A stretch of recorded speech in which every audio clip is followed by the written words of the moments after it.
Okay, let's do some examples of factoring trinomials. So you'll see I've set up the boxes for you on my notes, so you might want to pause it to set these boxes up real quick. But the first thing I'm going to do is I'm going to multiply a times c. So I'm going to do what we call it a bridge. I don't know why we call it a bridge, but that's just what we call it. So you have 1 times negative 32. So 1 times negative 32 is negative 32. That's what's going to go here. Then you're going to put b right here.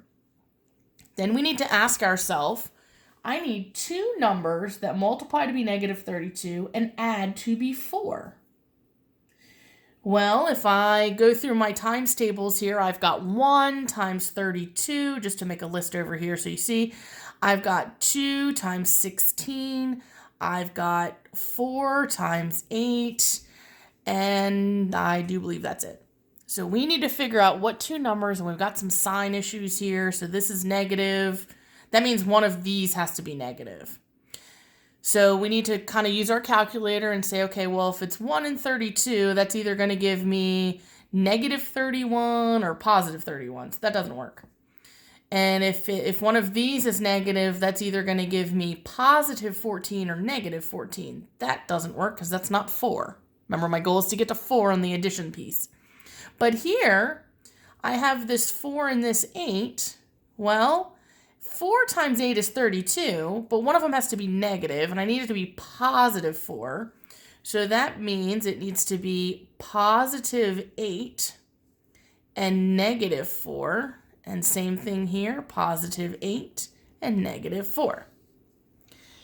And then we always double check and make sure that works, because sometimes we're wrong and we have to erase it and start over. That's okay. This is the hardest step, is this table right here. So 8 times negative 4 is in fact negative 32. And 8 plus negative 4 is in fact positive 4. Yay, we found our numbers.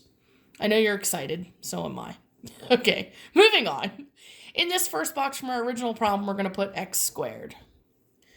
Here, in this last box from my original problem, I'm going to put negative 32. I am then going to, in these two boxes, put these two numbers, but attach x's to them. So I'm going to go ahead and put 8x here and negative 4x here. Now it's something we've seen before. I'm going to take an x out here. I'm going to take a negative 4 out here. I'm going to take an x out here. And I'm going to take an 8 out here. So now my final answer is x minus 4 times x plus 8. Beautiful. All right. So let's try this next one here. I want you to give it a try. I'm going to leave it there for a second, and I will come back in the very next video to show the answer to that one.